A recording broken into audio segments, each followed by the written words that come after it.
वादितचरणकमलचिन्मकरन्दाय भक्तजनमानसनिवासाय श्रीरामचन्द्राय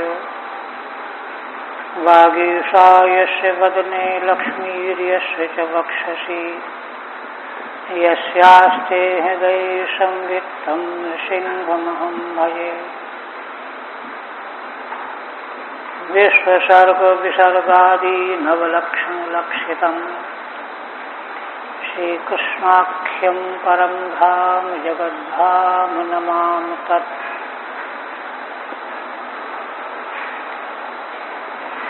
परम आदरणीय यति वृंद, भक्त वृंद एवं श्रोत्र वृंद, श्रीमद् भागवत के दशम स्कंद के अंतर्गत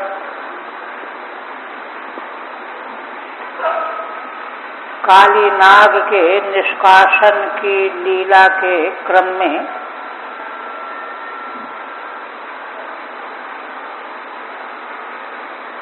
सत्रहवां अध्याय प्रारंभ हो गया है। पूर्व में श्री भगवान का अनुग्रह पात्र बनकर काली नाग अपने परिवार के सहित मूल स्थान को रमणक द्वीप को चला गया और भगवान की उसने बड़ी पूजा की थी। तो माला आभूषण वस्त्र अलंकारों से अलंकृत होकर भगवान बाहर भी आ गया। तब तक बीच में महाराज ने प्रश्न कर दिया कि काली नाग ने अकेले ने ही गरुड़ जी का क्या अपराध किया था कि अपने सगे सारे वंशजों को स्थान रमणक द्वीप को छोड़ करके अकेले को यहाँ रहना पड़ा। इसने अकेले ने कौन सा ऐसा अपराध किया था? इस प्रश्न के उत्तर में भगवान श्री सुखदेव जी घटनाक्रम का संकेत करते हुए, घटनाक्रम का उल्लेख यहाँ नहीं किया गया है किंतु अन्य पुराणों में ऐसा ही उल्लेख है। तो पिछले दिन जैसे चर्चा हुई, ब्रह्मा जी ने यह तय कर दिया कि गरुड़ जी के भोजन के लिए तुम लोग बलि देते रहो तो सबको भयभीत होकर के जीवन जीने की जरूरत नहीं रह जाएगी, नहीं तो हमेशा भयाक्रांत रहोगे। गरुड़ जी कब खा लें, किसको खा लें? तो यह तय हो गया। वही उत्तर दे रहे हैं। श्री शुकवाचो उपहार्यै सर्पजनैर्मासि मासी यो बलि वानस्पत्यो महाबाहो नागानां प्रांग निरूपितः। श्री भगवान सुखदेव जी कहते हैं, राजन, सर्पजनों के द्वारा जो गरुड़ जी के भोजन के लिए जो उपहार के रूप में तय किया था ब्रह्मा जी ने, वानस्पत्य माने वनस्पति वृक्ष के निकट जाकर के रख दो, जाकर के भोजन सामग्री, ये तय हो गया था। मास में अमावस्या के दिन शुभ पर्व में यह तय था। वानस्पत्यो महाबाहो नागानां प्रांग निरूपितः। नागों को पहले यह समझाया गया, उन्होंने तय कर लिया। ठीक, हम लोग प्रत्येक मास के पर्व में अमावस्या के दिन प्रत्येक के घर से एक एक खाद्य सामग्री के रूप में सर्प की बलि देंगे।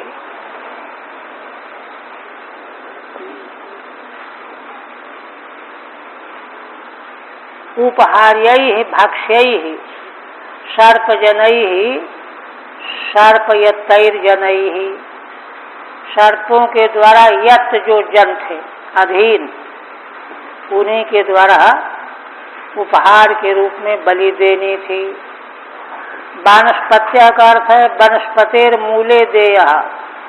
कोई वृक्ष तय कर दिया गया था, इसके पास में जड़ के पास रख जाया करो। मूले ही है ना देया। नागानाम तद्बाधा परिहाराय। यह इसलिए तय किया गया था कि सभी नागों को बाधा नहीं रहेगी, सबको भयभीत नहीं रहना पड़ेगा। यो बलि निरूपिता उपकल्पिता, जो बलि देने की बात तय कर दी गई थी, किंतु उसी में आगे स्वम स्वम भागम प्रयच्छन्ति नागा पर्वणि पर्वणि गोपीथायात्मनः सर्वे सुपर्णाय महात्मने।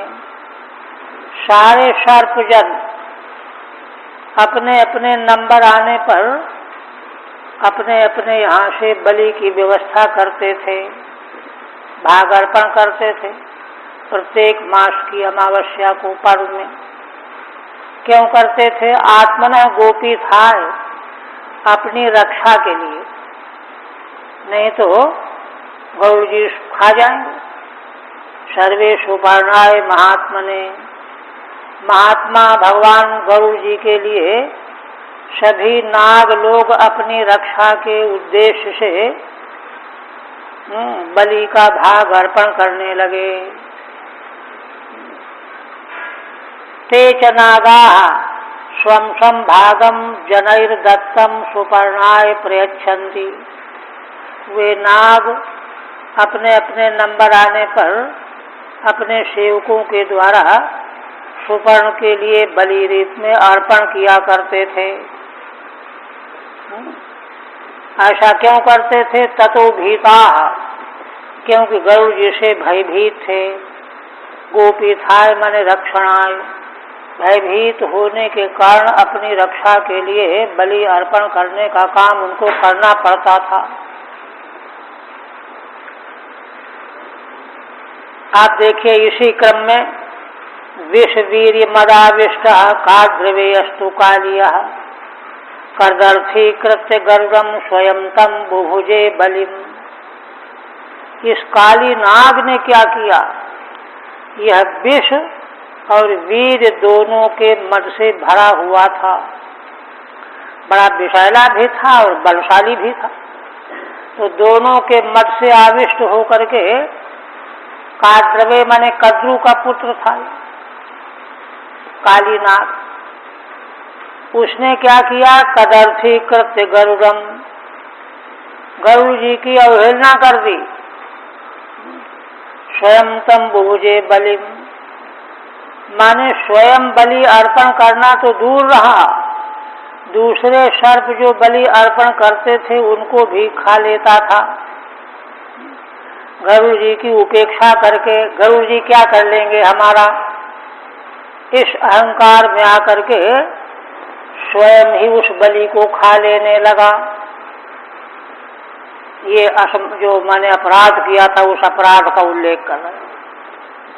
ठीक है। विष वीर्याभ्याम यो मदस्ते नाविष्ट, विष और वीर बल दोनों से होने वाला जो मद उससे वह भरा पूरा था, इसलिए काद्रवेय माने कद्रु का पुत्र था।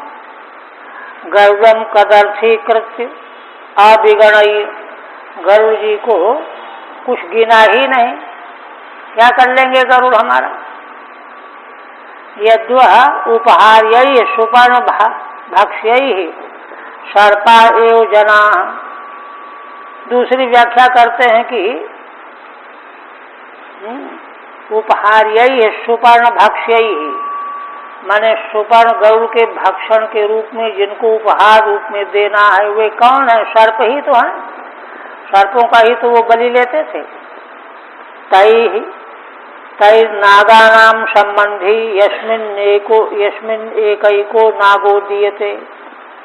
वे सब नागों से संबंधित सर्प थे, तो उनको सभी नाग अपने अपने यहाँ से सर्प की व्यवस्था बलि के लिए किया करते थे, एक एक करके, एक एक को नागो दिए थे। तथा भूतो यो बलि सुपर्णाय निरूपिता, ऐसी बलि जो गरुड़ जी के लिए व्यवस्थित की गई थी, तत्र स्वं स्वं भागम सर्वे नागा प्रयच्छन्ति, तो सारे नाग अपने अपने भाग की बलि का अर्पण करने लगे, दिया करने लगे। कालियस्तु न प्रयच्छति, किंतु यह काली नाग नहीं देता था। किंतु अन्यैर दत्तमपि तं बलिं स्वयमेव बुभुजे, इतना ही नहीं, दूसरों की दी हुई बलि को यह स्वयं खा जाया करता था। इतना बड़ा अपराध किया इसने। तच्छ्रुत्वा कुपितो राजन् भगवान् भगवत्प्रियः बिजघांसुर्महावेगः कालियं समुपाद्रवत्। यह समाचार जब गरुड़ जी को मालूम पड़ा, गए होंगे कभी, उनको खाद्य वहां मिला ही नहीं, पूछताछ की, भाई क्या हुआ आज कैसे गड़बड़ हुआ, पता चला कि अरे वो तो काली ने खा लिया। तच्छ्रुत्वा कुपितो राजन् भगवान् भगवत्प्रियः, भगवान गरुड़, भगवान शब्द उनका विशेषण है, और भगवत प्रिय, भगवान को बड़े प्रिय हैं, अथवा भगवान हैं प्रिय जिनके, दोनों तरह का समास हो जाएगा। यह समाचार जब काली के बारे में गरुड़ जी को सुनने को मिला, तो वे महावेगशाली गरुड़ जी बिजघांसु काली को मार डालने के लिए दौड़े। बिजघांसो महावेग कालियम समुपाद्रवत्, काली को मार डालने के लिए गरुड़ जी दौड़ पड़े। ठीक है। तमापतंतम तरसा विषायुधा प्रत्यभयाद्युच्छित नैकमस्तकः दद्भिः व्यदशत गदायुधा करालजिह्वोच्छ्वसितो गृलोचनः। किंतु काली नाग ने क्या किया देखिए, जब उसने देखा, मालूम पड़ गया कि गरुड़ जी क्रुद्ध होकर के मुझे मारने के लिए आ रहे हैं, तो वह डरा नहीं। तम आपतंतम तरसा आपतंतम गरुड़म, बड़े वेग से आ रहे गरुड़ जी को देखा इसने। विषायुधा, काली नाग का विष ही तो आयुध हो। प्रत्यभयादुच्छित नैक मस्तक, तो यह स्वयं दौड़ा मुकाबला करने के लिए। उच्छित नैक मस्तक, एक ही मस्तक थोड़े था, 101 थे। सारे फणों को ऊपर उठा करके क्रोध में भर करके और गरुड़ जी पर आक्रमण करने के लिए स्वयं ही दौड़ पड़ा,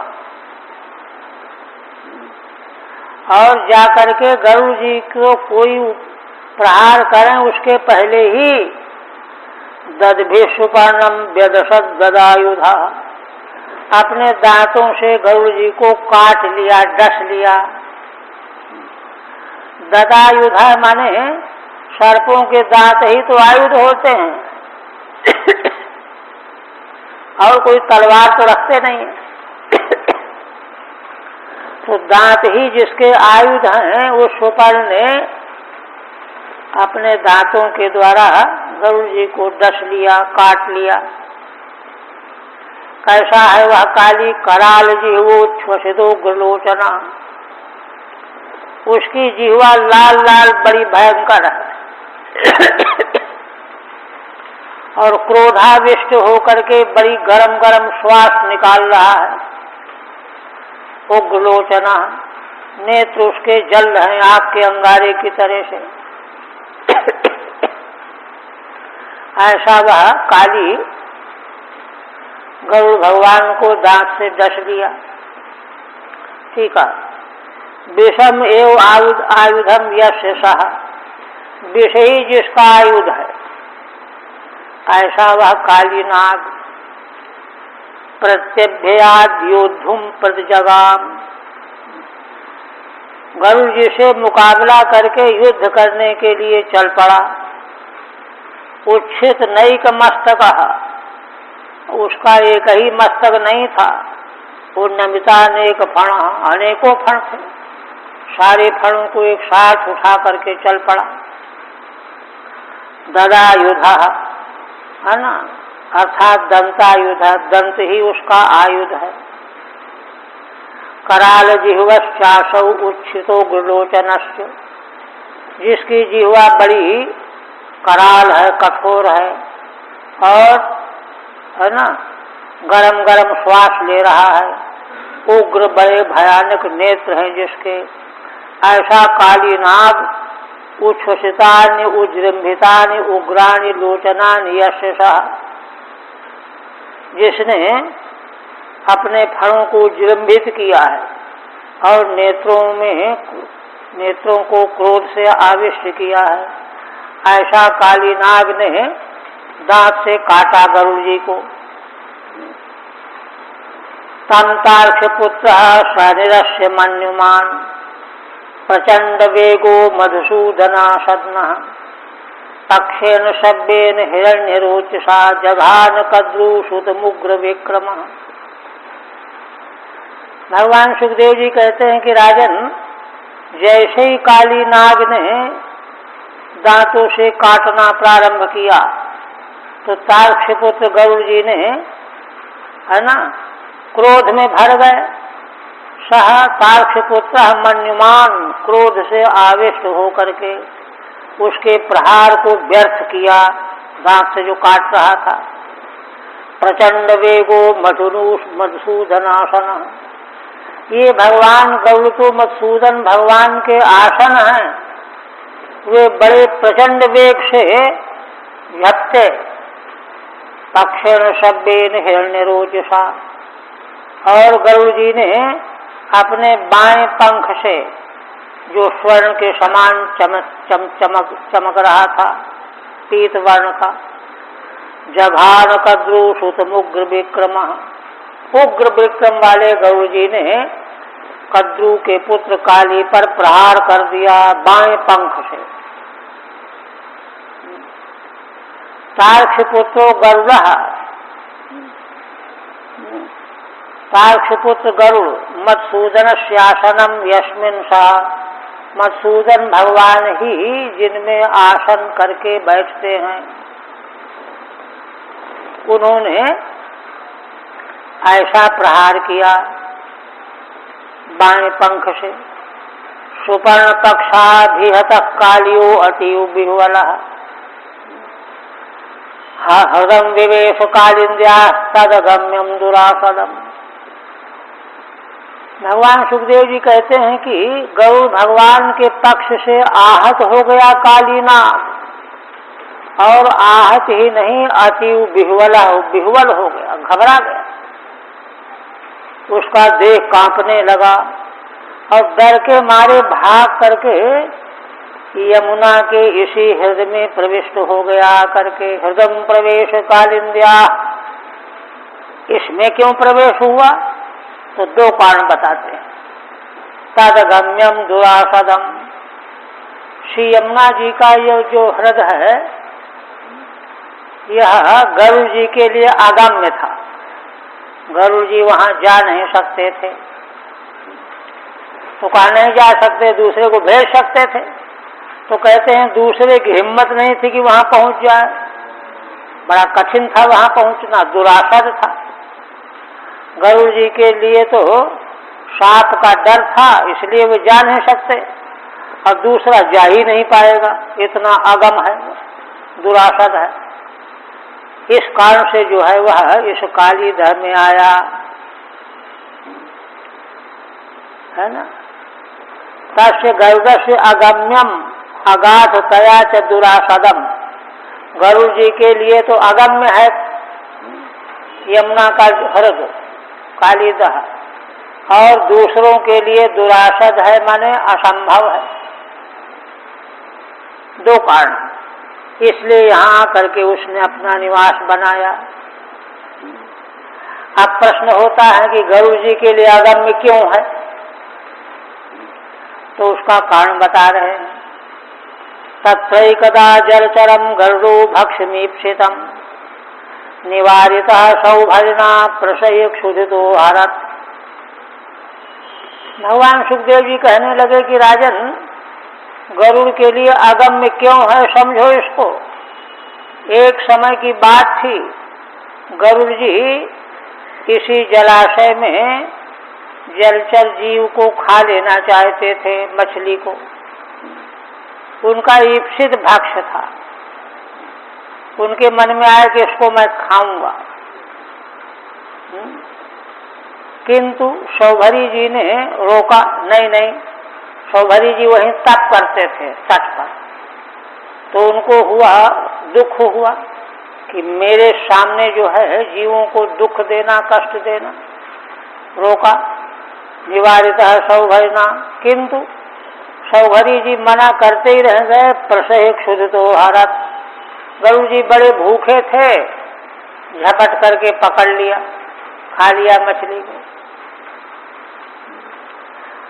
ठीक है। तद अगम्यत्वे कारणा, वह काली दह गरुड़ जी के लिए अगम्य होने का कारण बता रहे हैं। तत्रेति निवारितोपि, सौभरी के द्वारा निवारित किए जाने पर भी गरुड़ जी माने नहीं, बलात् खा लिया मछली को।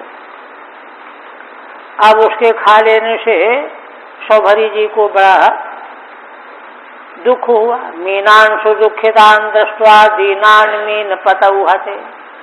गरुड़ जी ने जिस मछली को खाया था वह मीन पति था, मगरमच्छ था, सबका स्वामी था, उसी को खा लिया। तो सारी मछलियां दुखी हो गईं।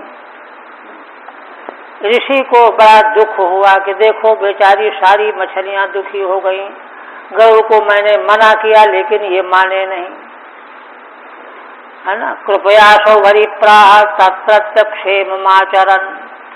तब सौभरी के मन में आया कि अब हमेशा के लिए हम रोक लगा देंगे, क्योंकि कृपा से उनका चित्त भर गया और यहाँ कोई भी आकर के गड़बड़ न करे। इस दृष्टि से उन्होंने शाप रूप वचन का उच्चारण कर दिया। क्या उच्चारण किया? अत्र प्रविश्य गरुड़ो यदि मत्स्यान् सखादति सद्य प्रायुर्वियुज्येतो सत्यमेतद्ब्रवीम्यहम्। कहा कि देखो, पहली गलती तो हम क्षमा करते हैं, बड़े भूख में समझ में नहीं आया, खा लिया। किंतु अब इसके बाद अगर गरुड़ जी आकर के यहाँ पर मछलियों का भोजन करेंगे, खाएंगे, तो सद्य प्राणैर्वियुज्ये तो तत्काल प्राणों से हीन हो जाएंगे। सत्य में तद्ब्रवीम्यहम्, यह सत्य है, मैं शपथ लेकर के कह रहा हूँ, साफ है। उसी क्षण गरुड़ का जो है नाश हो जाएगा, प्राण निकल जाएंगे। अच्छा, साप तो सभी के लिए देना चाहिए, गरुड़ का साप क्यों दिया? तो कहते हैं और तो वहां कोई जा ही नहीं सकते थे, औरों के लिए तो वह हरद अगम्य था। गरुड़ जी तो कहीं भी पहुंच सकते थे, इसलिए गरुड़ का ही लक्ष्य करके साप दिया। तम कालियः परम वेदो नान्यः कश्चन लेलिहा अवासीद गरुड़ाद भीतः कृष्णेन च विवासितः। अब यह ऋषि के द्वारा प्राप्त साप का रहस्य काली नाग जानता था। अन्यः कश्चन लेलिहा, न दूसरा कोई भी सर्प नहीं जानता था। इसलिए काली नाग गरुड़ जी से भयभीत होकर के यहीं आकर के उसने निवास बनाया। अवासीद गरुड़ाद भीतः, गरुड़ से भयभीत होकर के यहीं वह रहने लगा, युगों से रहता रहा। कृष्णेन च विवासितः, किंतु भगवान के द्वारा वह फिर अपने स्थान को लौटा ला गया। ले लिया सर्पः,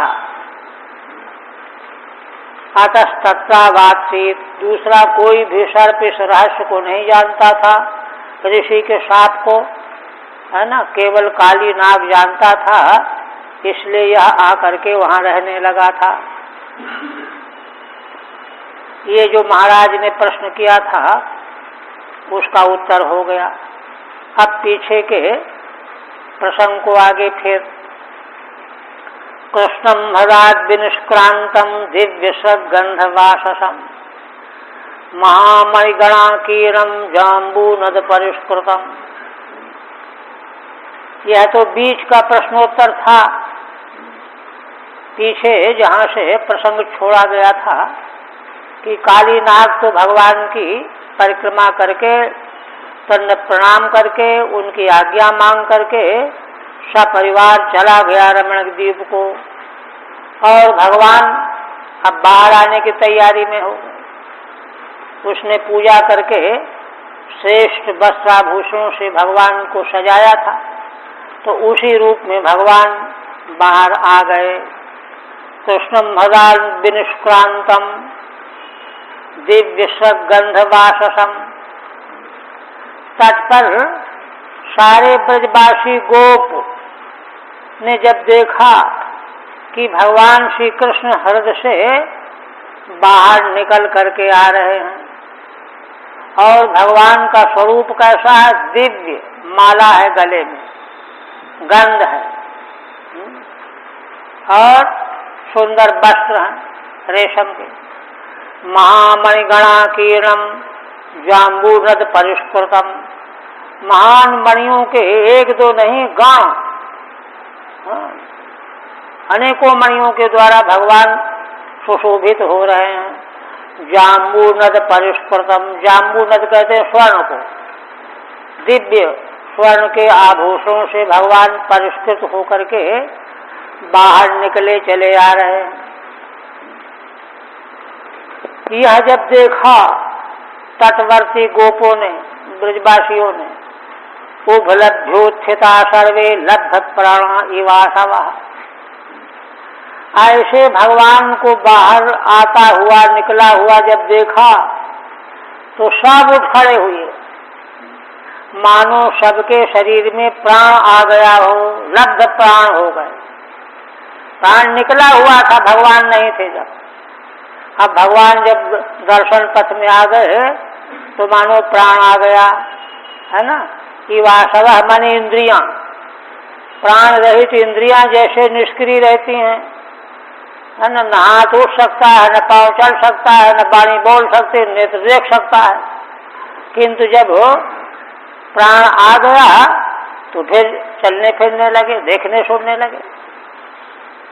प्रमोद निभृतात्मानो गोपा प्रीत्या धीरे धीरे। भगवान सुखदेव जी कहते हैं कि राजन, वे सारे गोप, है ना, आनंद से उनका आत्मा भर गया। प्रमोद निभृतात्माना, और जैसे ही भगवान बाहर निकले, प्रीत्या अधीरे धीरे, सब दौड़ करके भगवान को गले से लगाने लगे, आलिंगन करने लगे। सब एक आलिंगन कर लेता, दूसरा करता, तीसरा करता, तो सब लाइन से खड़े थे, सब भगवान का आलिंगन करने लगे। ठीक है, असवः इंद्रियाणि, प्राण निकला हुआ था तो इंद्रियां निश्चेष्ट थी। अब भगवान का दर्शन होने से प्राण लौट आए तो इंद्रियां सब सक्रिय हो गई। प्रमोद निभृतात्माना माने आनंद पूर्ण मनसा, प्रमोद माने आनंद से जिनका अंतःकरण पूर्ण हो रहा है, ऐसे गोपों ने भगवान का आलिंगन किया। यशोदा रोहिणी नंदो गोप्यो गोपाश्च कौरव कृष्णम समेत्य लब्धे आसल्लब्ध मनोरथा। पुनः कहते हैं कि राजन, यशोदा रोहिणी नंदो गोप्यो गोपाश्च कौरव, माँ यशोदा, माता रोहिणी, नंद बाबा, गोपांगनाएं, गोपजन, कौरव संबोधन है परीक्षित जी के लिए।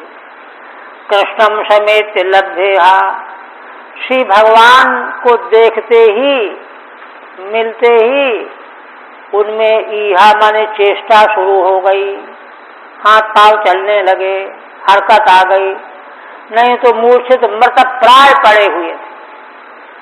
लब्धेहा आसन लब्ध मनोरथा, अब तो उनका जो मनोरथ था वह उनको प्राप्त हो गया, लब्ध मनोरथ हो गए। वे तो यही चाहते थे भगवान श्री कृष्ण हमको मिल जाएं सुरक्षित हालत में, तो उनका मनोरथ यह पूरा हो गया। लब्ध मनोरथा, लब्धेहा माने लब्ध चेष्टा, ज्यादा टीका नहीं। रामश्चाच्युत मालिंग्यो जहाँ सास्यानुभावित, नगा नौ वृषा गौ वृषा वत्सा लेभिरे परमामुदम। श्री बलराम जी भी शिष्टाचार का पालन तो करना चाहिए ना, कि बड़े बड़ों ने भगवान को गले लगाया, आलिंगन किया। अब बलराम जी तो औरों की अपेक्षा छोटे ही हैं, भगवान से बड़े तो हैं, तो बलराम जी भी भगवान के पास जाकर के आलिंगन करने लगे और भीतर भीतर मन में हंस रहे थे। क्यों? भगवान के प्रभाव को जानते। तो भगवान का तो ये खेल है, लीला है, वही जानते थे और तो कोई जानता नहीं था। इसलिए मन ही मन में मुस्कुराने लगे, हंसने लगे। और देखिए, नगा गाओ वृषा वत्सा लेभिरे परमामुदम। भगवान सुखदेव जी क्या कह रहे हैं? असल में भगवान सुखदेव जी सारी लीलाओं को समाधि में प्रत्यक्ष देख करके बोल रहे हैं। देखिए, भगवान की लीलाएं इतिहास नहीं है, ये नित्य हैं, सदा सर्वदा कालत्रय बाध्य हैं भगवान की लीलाएं। आज भी कोई इनका दर्शन करना चाहे, उसमें योग्यता हो, पात्रता हो, ये लीलाएं आज भी दर्शन का विषय बन सकती हैं। इसलिए भगवान सुखदेव जी समाधि अवस्था में सारे दृश्य को देख रहे हैं, देख करके इसलिए कह रहे हैं, दूसरा क्या जानेगा, क्या समझेगा, क्या देखेगा, क्या कह रहे हैं? भगवान का दर्शन होने के बाद नगाह वृक्षाः, वृक्ष जिनको हम जड़ समझते हैं, गावः गायें, वृषा बैल, वत्सा बछड़े, ये सब के सब जो हैं परम आनंद को प्राप्त हो गए। वृक्ष भी, क्योंकि भगवान तो कण कण की आत्मा है, कोई ऐसी वस्तु है ही नहीं जो भगवान से अलग हो। ये दर्शन है यहाँ लीला के माध्यम से। और जो है आगे फिर नगा वृक्षा, टीका में कहते हैं नगा वृक्षा अपि पूर्वम शुष्का। देखिए भगवान सुखदेव जी ने कैसे जाना, तो श्रीधर स्वामी कहते हैं, अरे पहले सूखे हुए थे वृक्ष, सदेव विरूढ़ा इत्यर्थः, अब फिर से ताजे हो गए भगवान का दर्शन करके। इस तरह से उन्होंने पहचाना। नंदम विप्रा समागत्यो गुरवः सकलत्रकाः, ऊचुस्ते कालियग्रस्तो दिष्ट्या मुक्तस्तवात्मजः। फिर कहते हैं कि नंद जी को जब ब्राह्मणों ने देखा, जो ब्राह्मण गुरु थे, गुरु रूप पूज्य थे, है ना, उनके यहाँ धर्म कर्म करते कराते थे। सकलत्रकाः, सब अपनी अपनी पत्नियों को साथ में लेकर के आए। भाई इतनी बड़ी मुसीबत में सबको आना चाहिए ना, इसलिए ब्राह्मण जो उनके गुरु कल्प थे, वे अपनी पत्नियों को साथ में लेकर के आए। ऊचुस्ते कालियग्रस्तो दिष्ट्या मुक्तस्तवात्मजः, और आकर के प्रसन्नता व्यक्त करने लगे कि हे नंदराय जी, भगवान की बड़ी कृपा है, आप बड़े भाग्यशाली हो। देखो, काली नाग ने ग्रस लिया था तुम्हारे पुत्र को, किंतु भाग्य से, भगवान की कृपा से तुम्हारा पुत्र मुक्त हो गया, बच गया। ये कह रहे हैं। ते विप्रावुचु, उन ब्राह्मणों ने ये कहा। इसलिए देहि दानम द्विजाति नाम कृष्ण निर्मुक्ति हेतवे नंद प्रीत मना राजन घा सुवर्णम तदा दिशत। देखिए, वे गुरु कल्प ब्राह्मण थे, कोई ये न सोचे कि लोभी थे। वे धर्मशास्त्र, सनातन परंपरा का पालन करने कराने वाले थे। इसलिए कहते हैं कि नंदराय जी, अब ब्राह्मणों को आप दान दीजिए। कृष्ण मुक्ति हेतवे, भगवान श्री कृष्ण की मुक्ति के उद्देश्य से दान दो। मुसीबत आ जाए तो धर्म करो, और मुसीबत से बचाव हो जाए तो देवताओं की आराधना करो, दान दक्षिणा करो। नंद प्रीत मना राजन घा सुवर्णम तदा दिशत। उन ब्राह्मणों की आज्ञा सुन करके नंद बाबा बड़े प्रसन्न हो गए, प्रीत मन से। ये नहीं कि अरे कहाँ से ये लोग आ गए, कृपणता नहीं थी उनमें, धर्मात्मा थे। धर्म जहाँ रहता वहाँ कार्पण्य नहीं रहता। प्रीत मना राजन गा सुवर्णम तदा दिशत, उन्होंने गाय, सोना, यह सब दान किया। ठीक है। यशोदा भी महाभागा नष्ट लब्ध प्रजासती परिस्वज्यांक मारूप्यो मुमोचा सुकलाम मुहु। भगवान सुखदेव जी कहते हैं कि राजन, यशोदा मां बड़ी भाग्यशालिनी है, महाभागा यशोदा। नष्ट लब्ध प्रजासती, अब तो आज उनकी जो प्रजा नष्ट हो गई थी, नष्ट हुई प्रजा फिर से लब्ध हो गई है। सती माँ देवी है। परिस्वज्यांक मारूप्यो मुमोचा सुकलाम मुहु। उन्होंने भगवान श्री कृष्ण को पहले अपनी भुजाओं से आलिंगन कर लिया, फिर उठा करके गोदी में बैठा लिया और प्रेम के अश्रु लगातार बहाती रही, बार बार, मुहु मुहु। देखिए, धर्मात्मा लोग जो होते हैं ना, विपत्ति से बच गए तो भगवान को, देवताओं को के लिए कृतकृत्य होकर के उन्हीं की जय जयकार मनाने लगते हैं। और दूसरे नंबर के लोग जो अपनी अकलमंदी समझते हैं कि हमारी अकल से मुसीबत टल गई, ये अंतर होता है। नष्ट लब्ध प्रजा नष्ट प्राया पुनर्लब्धा। अब नष्ट हुई वस्तु तो लब्ध हो नहीं सकती, इसलिए नष्ट प्राय माने काली ने लपेट लिया था तो नष्ट प्राय ही था। पुनर्लब्धा प्रजा ययासा, इसलिए बार बार जो है आनंद के अश्रु बहाने लगी। ताम्रात्रिम तत्राजेन्द्रो क्षुत्रिभ्याम समकर्षिता ऊषुर बजौ कसो गावः कालिंद्याहुपकूलता। फिर कहते हैं कि अब देखो, सब ब्रजवासी एक तो थके थकाए थे सारे दिन के, खाया पिया नहीं तो घर छोड़ के चले आए थे सारे। बाल वृद्ध युवा कोई बचा ही नहीं, सब दौड़ के आ गए थे। और ये तो पहले से पशु चराने आए ही थे, खाना पीना किसी को नहीं मिला, थक थका गए। इसलिए सोचा कि बड़ी देरी हो गई है, चला भी नहीं जाएगा, चलो आज यहीं विश्राम कर लेते हैं। यमुना के तट पर विश्राम करने लगे। ताम्रात्रिम तत्राजेन्द्रो क्षुत्रिभ्याम श्रम कलुषिता।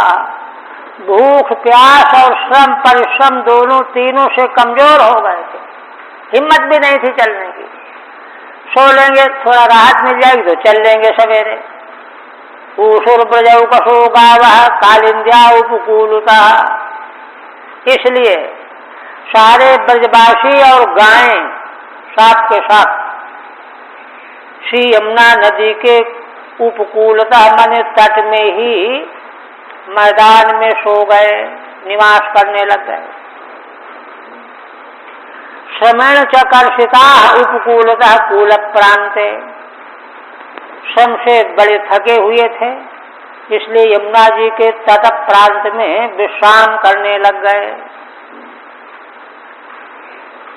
तदाशिच बनोद्धूतो दावाग्नि सर्वतो ब्रजम सुप्तम निशीथ आवृत्यो प्रदग्धुम उपचक्र में। तब तक क्या हुआ, रात्रि हो गई थी, सो गए थे। तब तक ग्रीष्म का समय था, ग्रीष्म ऋतु थी। ग्रीष्म ऋतु में वन सारे सूख जाते हैं, तो सूखे हुए वनों में कभी कभी आग लग जाती है रगड़ से, बांस के रगड़ से प्रायः। बनोद्धूतो दावाग्नि पैदा हो गई। ग्रीष्म ऋतु में सूखे हुए वन होने के कारण दावाग्नि प्रकट हो गई। और सर्वतः ब्रजम सुप्तम आवृत्य, सारा ब्रज ही सोया हुआ है। वहां एक भी व्यक्ति, बालक भी नहीं ब्रज में रह गया था ना, और गाय भी, और जो पहले चले आए थे वे भी। इसलिए सारा ब्रज जो वहां सोया हुआ है ना, तो उसको उस दावाग्नि ने क्या किया, निशीथे सर्वतः आवृत्य, आधी रात का समय था, चारों ओर से दावाग्नि लग गई, घेर लिया उस पूरे ब्रज को। प्रदग्धुम उपचक्र में, और उनको धू धू करके जलाने लगा।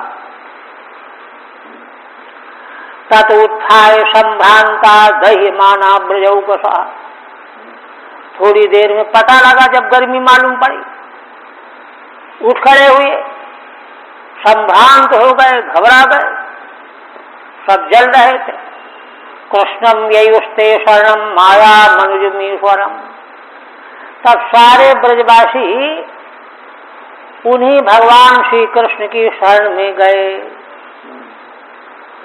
उनको कई प्रमाणों से ये आभाषित होने लगा था कि ये बालक जो है मनुष्य नहीं है, ये देवता है। और गर्ग जी का वाक्य तो आगे नंद बाबा उनको बताएंगे। माया मनुजम ईश्वरम, ये माया से मनुष्य बने हुए जरूर हैं, किंतु हैं ये ईश्वर हैं, परमेश्वर हैं, परमात्मा हैं। इसलिए क्योंकि देखो यह लीला करके हम लोग तो सब मर ही गए थे, तो इन्होंने हम लोगों को बचाया, और कई बार अजगर के द्वारा बचाया, बालक बताया करते थे घरों में जा करके।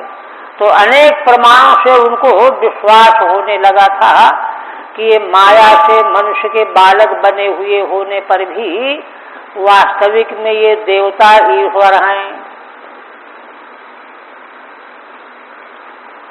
तब वे लोग भगवान की शरण में गए। कृष्ण कृष्ण महाभागो हे रामामित विक्रम, एष घोर तमो बंधिस्तावकान दृश्यते ही न। हे कृष्ण, हे श्री कृष्ण, हे श्री कृष्ण, संभ्रम में दुरुक्ति है। हे महान भाग्यशाली श्री कृष्ण, हे बलराम जी, आप तो अमित विक्रम वाले हो, अपरिमित बलशाली हो। एष घोर तमो बंधिस्तावकान दृश्यते ही न।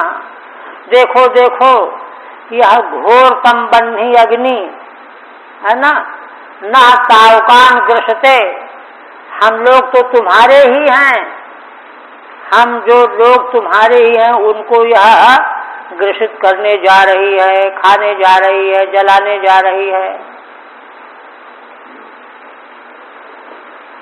अच्छा, यह कह करके अपना गहराई में छिपा हुआ भाव व्यक्त कर रहे हैं।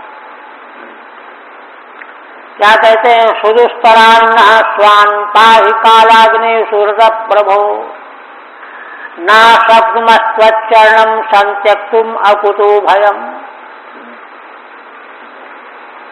ब्रजवासी कहते हैं कि है ना, हे प्रभु यह अग्नि बड़ी सुदुस्तर है, हम लोग कहीं भी भाग के जाएंगे तो बच नहीं सकते, दुस्तर है, कोई दिशा में ऐसी नहीं जहां आग न लगी हुई हो। इसलिए न आसमान स्वान पास इस काल रूपी अग्नि से हम लोग अपने हैं, आपके हैं, हमारी रक्षा करो। हम आपके अपने हैं और सूरज हैं, इस कालाग्नि सुदुस्तर से हमारी रक्षा करो। तो कहते हैं कि देखिए अब अंतिम भाव बड़ा गहरा जो है, ब्रजवासी कहते हैं कि हमको मरने की चिंता नहीं है, डर नहीं है, फिर क्यों चिल्ला रहे हो? तो कह रहे हैं कि तुम्हारा वियोग हमको सहन नहीं होगा, मर जाएंगे तुम्हारा दर्शन बंद हो जाएगा, भगवान का अवलोकन दर्शन छूट जाएगा, इसलिए हमको मरने की कोई चिंता नहीं है। ना शक्नुमस्त्वच्चरणं संत्यक्तुम अकुतो भयम, हे प्रभु आपके चरण अकुतो भय हैं, सब ओर से निर्भांत करने वाले, निर्भय करने वाले हैं। हम लोग आपके उन चरणों को छोड़ने में समर्थ नहीं है, ये हमारे बस का नहीं है, ये कहा ब्रजवासियों ने। अच्छा देखिए, इसीलिए श्री ब्रह्मा जी ने अपनी स्तुति में भगवान की स्तुति करते समय क्या कहा था? ब्रजवासियों को कहा था कि इनका भाग्य हम देवताओं के भाग्य से अनंत गुना महान है। हम देवता लोग 14 इंद्रिय रूपी कर्ण के देवता होते हैं ना, एक एक इंद्रिय के देवता हम लोग आपका शब्द स्पर्श रूप रसगंध आदि का अनुभव करके, है ना, महान भाग्यशाली अनुभव कर रहे हैं। इन्हीं गोपों के इंद्रिय रूपी चम्मच के द्वारा आपका रस हम पी रहे हैं, एक एक देवता एक एक इंद्रिय का हो करके, और ये तो 14 कर्णों के द्वारा भगवत रस का पान कर रहे हैं।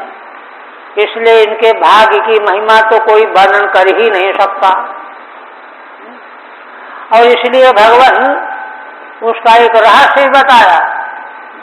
इसलिए वहां मांग की कि हम तो अब यहीं कहीं जन्म लेना चाहते हैं। ब्रह्मा पद को नमस्कार कर रहे हैं, हमको यहीं कहीं पैदा कर दिया जाए जंगल में। क्यों? क्योंकि यहाँ के किसी भी आपके भक्त की चरणों की धूली पड़ जाएगी हमारे सिर पर, हमारे शरीर में, तो उससे जो है हम भाग्यशाली बन जाएंगे। ये देखिए, है ना, क्यों वहां कारण बताया है? क्योंकि इन ब्रजवासियों का जीवन आप ही हैं, वहां वर्णन मूल में। इनके स्वहर धन पुत्र कलश संपत्ति धन खजाना जमीन गायें, ये सब जो हैं आपके लिए ही हैं।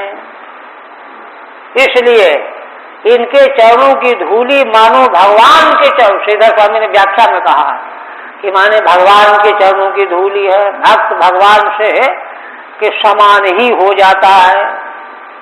ये भक्त की बहुत महिमा यथार्थ है। और देखिए एक बात ये भी ध्यान में रखना चाहिए, भगवान की महिमा और भक्त की महिमा में अर्थवाद नहीं है।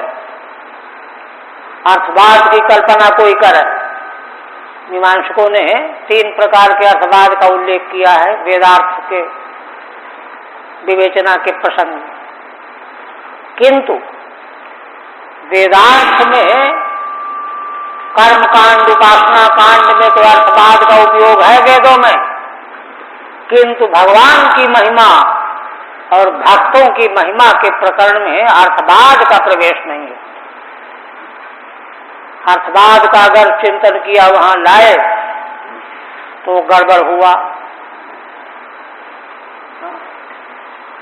तो इसलिए कहते हैं कि हम आपके चरणों को छोड़ नहीं सकते हैं।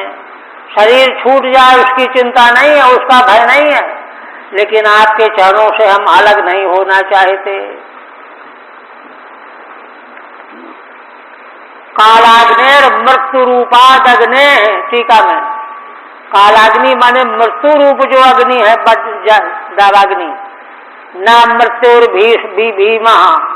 श्रीधर स्वामी कहते हैं ब्रजवासियों का वक्तव्य क्या है, भगवान हम मृत्यु से नहीं भयभीत हो रहे, डर रहे हैं, किंतु चरण वियोगादित्याहु, आपके चरणों से वियोग को भयभीत हो रहे, न फकुरमा, आपके चरणों को हम छोड़ नहीं सकते। मृत्यु क्या है, मृत्यु का तो कोई अर्थ ही नहीं है। यह है ब्रज की महिमा और ब्रजवासी की महिमा। फिर देखिए, इत्थम स्वजन वैकलव्यम निरीक्ष जगदीश्वरा तम अग्निम आतिबत्ति ब्रह्म अनंतो शक्ति ध्रुव।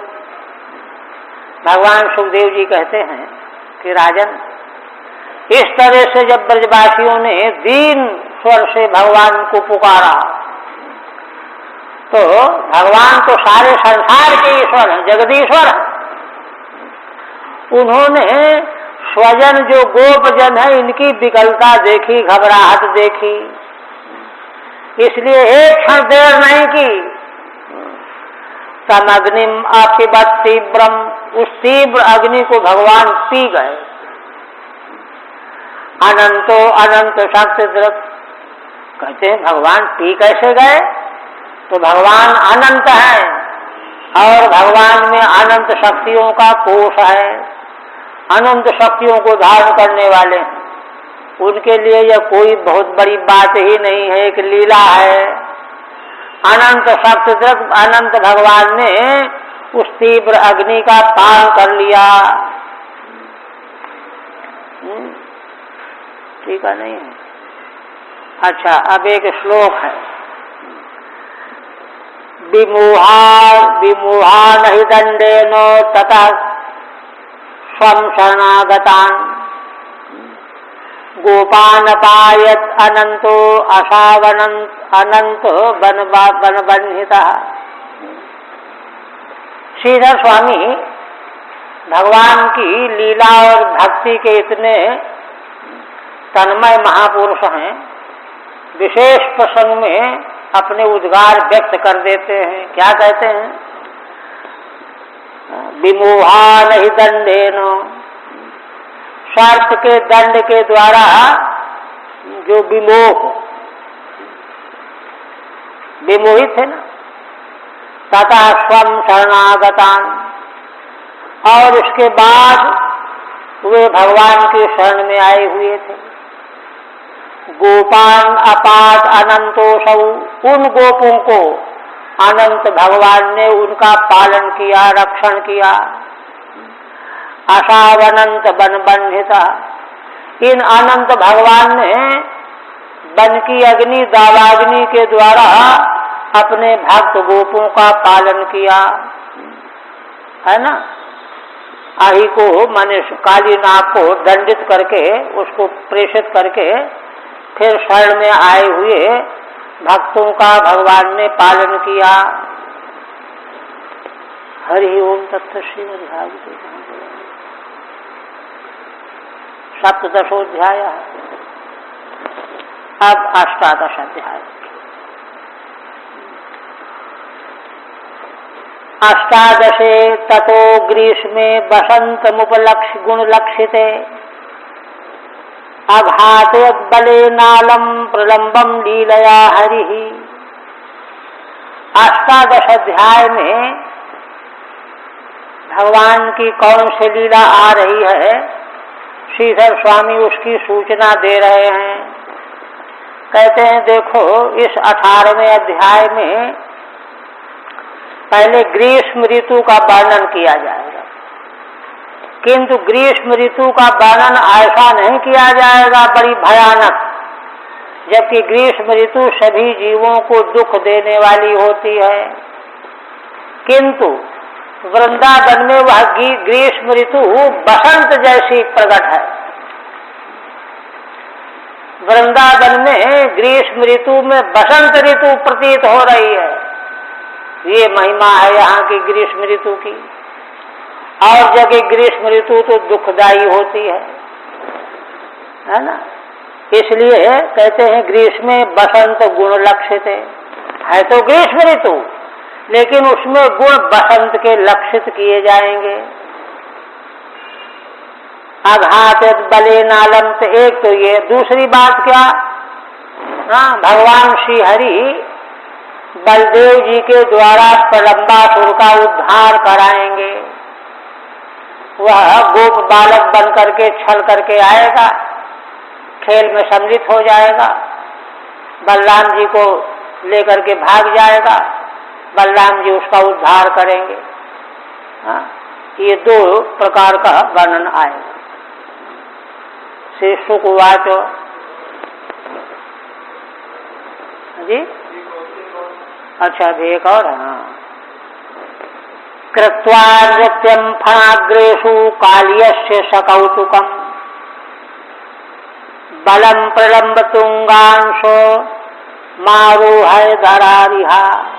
अच्छा, कहते हैं कि देखो श्री भगवान ने काली नाग के फणों के ऊपर कौतुक भरा नृत्य किया, तांडव नृत्य किया ना। और सकौतुकम नृत्यम, कौतुकपूर्ण नृत्य था भगवान का। और अब इसके बाद बलम प्रलंब तुंगांशम, है ना, बलदेव जी को जो प्रलंबासुर के ऊंचे कंधे में बैठे हुए होंगे, प्रलंबासुर के तुंग माने ऊंचे कंधे में बैठ करके बलदेव जी विराजमान रहे होंगे, है ना। आरोहद आरातिहा, आरोहण कराएंगे कौन, आरातिहा, आरी रूपी आरती का नाश करने वाले जो भगवान, आराती चाहे कह लीजिए, आराती माने शत्रु, शत्रु का नाश करने वाले भगवान स्वयं तो काली नाग के फणों पर कौतुकपूर्ण नृत्य करके बाहर आए। अब अपने बड़े भाई बलदेव जी को प्रलंबासुर के ऊंचे कंधे पर आरोहण कराएंगे। कारण यह है कि असल में सारा सब कुछ भगवान की प्रेरणा से ही हो रहा है, हुआ करता, इसलिए है ना, तो बलदेव जी के द्वारा उसका उद्धार कराएंगे, यह कहा है श्रीधर स्वामी ने। क्योंकि अंततो गत्वा सब भगवान के ही करने से हो रहा है। अब मूल में श्री शुकवाचो अथ कृष्ण परिव्रतो ज्ञातिभिर्मुदितात्मभिः अनुगीयमानो न्यविशद व्रजम गोकुल मंडितम। अब भगवान सुखदेव जी उस दावाग्नि से रक्षा करके सब सुरक्षित हो गए और अब ब्रज को आए, है ना। ज्ञाति भी मुदितात भी परिव्रता, जो भगवान के अपने ज्ञाति जन थे, वंश के लोग के थे, मित्र थे, घर बाहर के थे, जो बड़े प्रसन्न थे, भगवान का दर्शन हुआ और दावाग्नि से रक्षा हो गई। दो उनको उपहार प्राप्त हुए, इसलिए बड़े प्रसन्न थे। भगवान को चारों ओर से घेर करके चल रहे थे। अनुगीयमानो न्यविशद, और वे सब भगवान का यश ही गान कर रहे थे। कोई मन में सोच रहे थे और कोई बाहर बोल करके गा रहे थे। छोटे बालक चिल्ला चिल्ला के गा रहे थे, बड़े लोग मन में सोच रहे थे। भगवान का यश गान करते हुए आ रहे थे। नविशद ब्रजम गोकुल मंडितम, गौओं के कुल, गौ समुदाय से सुशोभित ब्रज में भगवान ने प्रवेश किया। ब्रजे विक्रीडितोरेवं गोपाल छद्म माया ग्रीष्मो नामर्तुर भवन नाति प्रयान शरीरिणाम। फिर कहते हैं कि राजन, इस प्रकार से श्री भगवान गोपाल के छद्म, माया से भगवान गोपाल बने हुए हैं ना, छद्म रूप है तो भगवान, किंतु माया से गोपाल रूप धारण किए हुए हैं, बने हुए हैं, और इस तरह से ब्रज में क्रीड़ा कर रहे हैं। इस तरह से क्रीड़ा करते हुए, है ना, गोप बालक के छद्म से, माया से बने हुए भगवान के, ग्रीष्म नाम की ऋतु आ गई। ग्रीष्म नाम की ऋतु आ गई। नाति प्रेयान शरीर नाम, यह ग्रीष्म ऋतु शरीरधारियों को बहुत अच्छी नहीं लगती है, अति प्रिय नहीं होती है, सभी इसमें दुखी हो जाते हैं। ऐसी है यह। ठीक है। गोपाल छद्म माया, है ना, गोपाल का वेश ही भगवान का छद्म वेश है, और वह उसी में माया है। यह श्याम तया माया, गोपाल का वेश प्रकट करने में ही माया है, छद्म में ही माया है। इस वेश में भगवान ब्रज में लीला कर ही रहे थे, खेल कूद कर रहे थे कि ग्रीष्म ऋतु आ गई, जो प्राणियों को अच्छी नहीं लगती। किंतु सच वृंदावन गुणैर बसंत एव लक्षितः, किंतु वृंदावन में ऐसा नहीं है। वही ग्रीष्म ऋतु वृंदावन में जो अपने गुण बने हुए हैं, उन गुणों से मिल करके बसंत की तरह से लक्षित हो रही है ब्रजभूमि में। यत्रास्ते भगवान साक्षात रामेण सह केशव, ऐसा क्यों हो रहा है? देखिए, कहते हैं ऋतु कैसे बदल गई, ग्रीष्म ऋतु बसंत जैसे क्यों लक्षित हो रही है? तो कारण बता रहे हैं। कहते हैं भाई, वृंदावन में ना बलराम जी के साथ भगवान श्री कृष्ण निवास कर रहे हैं। साक्षात भगवान जहाँ विराजमान है, वहाँ इस प्रकार का कौन बड़ा चमत्कार है? ठीक है नहीं। कहते हैं कि अच्छा, कैसी ग्रीष्म ऋतु बसंत जैसी है? यत्र निर्झर निर्हादो निवृत्त स्वन झिल्लिकम शाश्वत तच्छीकरर्जीषत ध्रुव मंडल मंडितम। वर्णन करते हैं, ग्रीष्म ऋतु होने पर भी बसंत ऋतु जैसी क्यों प्रतीत हो रही है, इसका वर्णन कर रहे हैं। कहते हैं यत्र माने वृंदावने, जिस वृंदावन में निर्जर निर्हाद निवृत्त स्वर झिल्लिकम। देखिए, गर्मी के समय ग्रीष्म ऋतु में एक कीड़ा होता है जो खूब बड़ी जोर से चिल्लाता रहता, बोलता रहता सारा दिन, उसको कोई नाम से भी कहते हैं। तो वह कीड़ा ग्रीष्म ऋतु में चारों ओर यहाँ वहाँ चिल्लाता रहता है। किंतु वृंदावन में क्या हो रहा है? वृंदावन में, है ना, झरनों की झरझर ध्वनि सुनाई दे रही है, निर्झर झरने बह रहे हैं। निर्झर झरनों के बहने की ध्वनि से उन गर्मी के कीड़ों की ध्वनि दबी हुई है, उसको पता ही नहीं चलता कि कहाँ कीड़ा बोल रहा है। यत् निर्झर निर्हाद, निर्झर माने झरना का निर्हाद, झरझर की आवाज, उस निर्हाद से निवृत्त स्वन झिल्लिकम, जिस झिल्ली का स्वर बड़ा कठोर होता है, कानों को बड़ा दुखद होता है, वह निवृत्त हो गया है, छिप गया है, दब गया है, वो नहीं सुनाई पड़ रहा। एक तो ये शाश्वत तच्छीकरर्जीषत, और निरंतर झरनों के बहते रहने के कारण निरंतर शीतल, है ना, ठंडी जल की कणें बहती उड़ती रहती हैं। वायु जो है उन जल के कणों को, फूलों को उड़ाती रहती है निरंतर, लगातार, और वे ध्रुव मंडल मंडितम। और इससे क्या होता है कि वृक्षों के पत्ते, फूल, फल, हरियाल सब हरे बने रहते हैं, क्योंकि हवा जो है उनके झरनों के पानी के कणों को उड़ा उड़ा करके उनको ठंडक देती रहती है। इससे वृक्षों की पत्ती सूखती नहीं है ना। ध्रुव मंडल मंडितम, ध्रुव मंडल माने वृक्ष मंडल, वृक्ष समुदाय से मंडित शोभित है ब्रज। ठीक है। बसंत साम्य माह, 4 श्लोकों के द्वारा बसंत की समानता का वर्णन कर रहे हैं चतुर्भी। यत्र ग्रीष्मेपि, है ना, जिस वृंदावन में ग्रीष्म ऋतु होने पर भी निर्झराणाम निर्ह्रादेन, है ना, झरनों के ह्राद से, ध्वनि से, घोषेण निवृत्त स्वनाच्छन्न ध्वनयो झिल्लिका, झिल्लियों की ध्वनि जो गर्मी में चिल्लाते रहते हैं कीड़े, उनकी ध्वनि दब गई है, ढक गई है। कठोर ध्वनि सूक्ष्म कीटा, कठोर ध्वनि करने वाले छोटे छोटे कीट होते हैं। यस्मिन् तथा भूतम वृंदावनम भवति, उन कीटों की ध्वनि दब गई है, ऐसी वृंदावन की स्थिति बन गई है।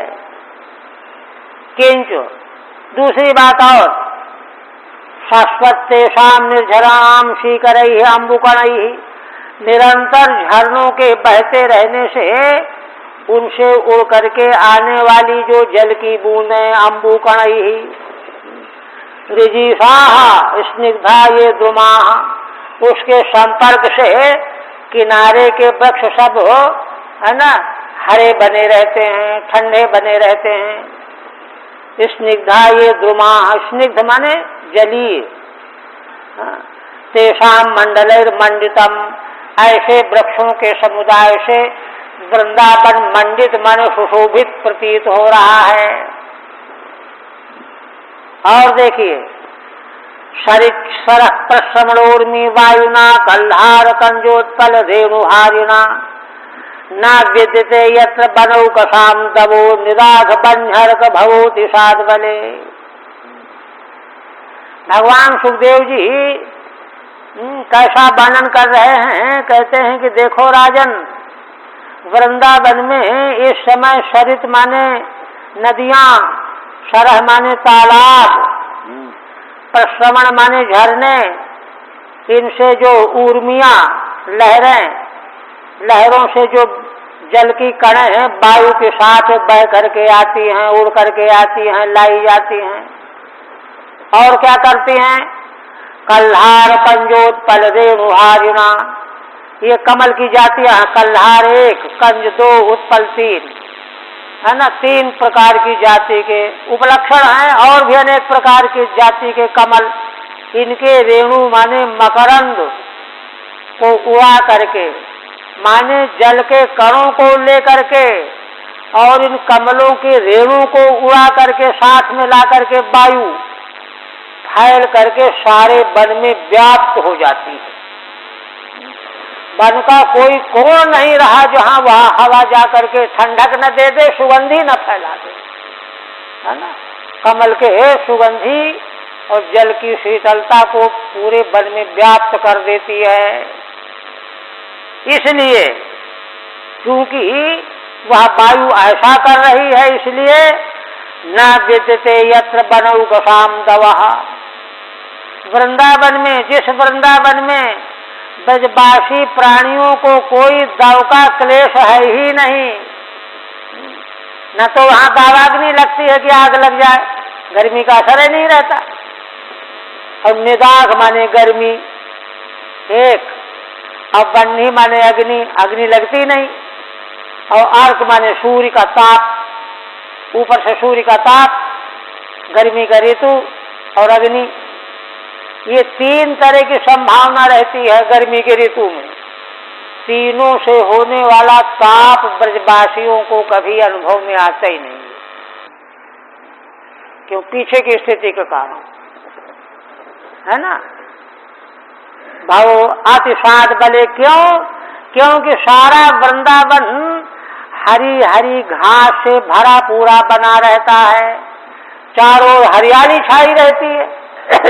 आग कैसे लगेगी? और गर्मी कहाँ से लगेगी? ठीक है। यत्र ग्रीष्मे बनेवा, सीधा स्वामी कहते हैं, है ना, यत्र माने जिस ग्रीष्म ऋतु में या वृंदावन में, निदाघो ग्रीष्म, निदाघ माने ग्रीष्म ऋतु, तेन तत्कालीन बन्हरकाभ्याम च भवति यो दावः, तो उस समय अग्नि, बन्ही और अर्क माने सूर्य, तो गर्मी में प्राय आग लग जाती है वनों में, और सूर्य की ताप तो रहती ही है, तो दोनों प्रकार की गर्मियों से बड़ा ताप बढ़ जाता है। दाव, दाव माने ताप, है ना। किंतु यह ताप वहां असर नहीं करता दोनों का, न तो आग लगती है न सूर्य की गर्मी भासती है। क्यों? अतिसाद बले, अति हरित तृणाकीर्णे, सारा ब्रजबन वृंदावन अत्यंत हरित घास से भरा पूरा बना रहता है ना। यद्वा अथवा अतिक्रांत साध बले स्थाने, है ना, माने साध बल स्थान को जो अतिक्रांत करने वाला है, माने वहां तक पहुंच जाता है, माने वायु की जो जल के कणों को लेकर के जो उसकी व्याप्ति है, सर्वत्र हरे हरे घास के मैदान में भी पहुंच जाती है। आगाध तो यह हृदनी तटोर्मिभिर द्रवत्पुरी श्या पूर्णय समन्ततः नयत् चंडांशु करा विशोल बणा भूओ रसम सात बलितम च गृहणते। फिर कहते हैं कि राजन, इस ऋतु में वृंदावन में अगाध जल से भरी हुई तलैया, हृदनियां, है ना, जिनके तटों में क्या होता है, जिनके तट जो हैं उन अगाध जल वाली हृदनियों की लहरें जो हैं, लहरें हवा के झोंकों से आकर के किनारों को तर करती रहती है। लहर टकराती है, फिर जाती है, फिर आती है, फिर टकराती है।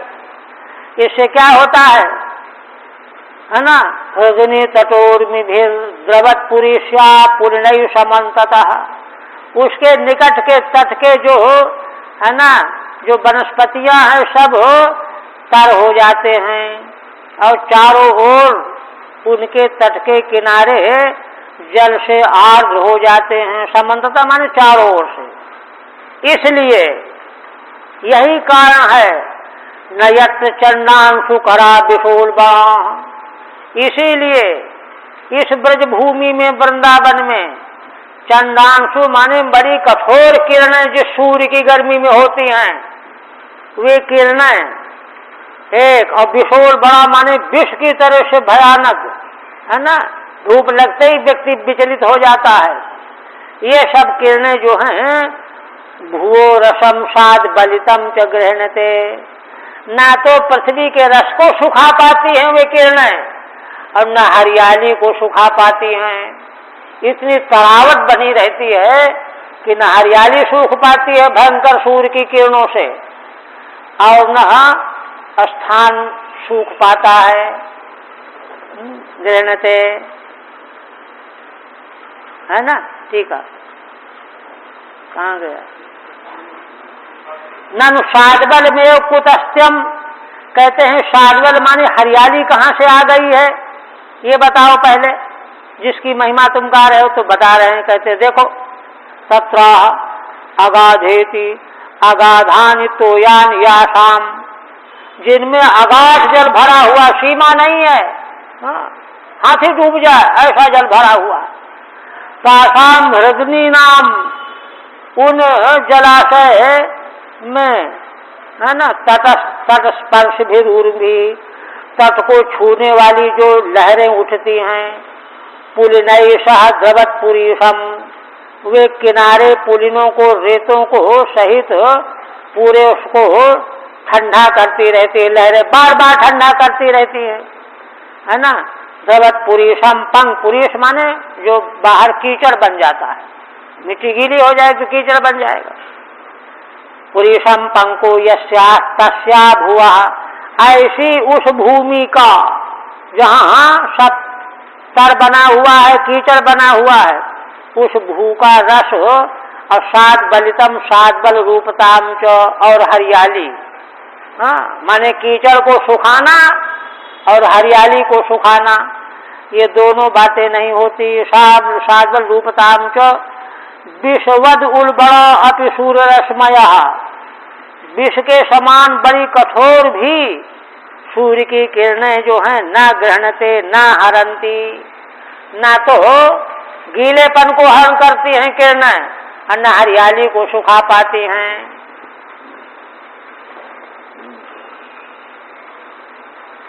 अच्छा, 6 हुआ।